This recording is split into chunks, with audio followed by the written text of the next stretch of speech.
how to restore menu bar in Adobe Reader. Hey everyone, welcome back to the channel. If you are new here, don't forget to hit the subscribe button and turn on the notification bell to not miss any updates.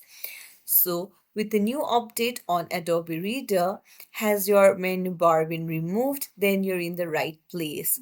I'll help you restore it. So, let's dive right in. Open up your Adobe Reader, and then on the top left, you will see three horizontal lines, the menu. Go ahead and tap on it, and then tap on Disable New Acrobat Reader. So you'll need to restart the app. So tap on restart. So once you've done that, the Adobe Reader will be restarted, and there you go. Your menu bar has been restored since the new Adobe Reader has been disabled.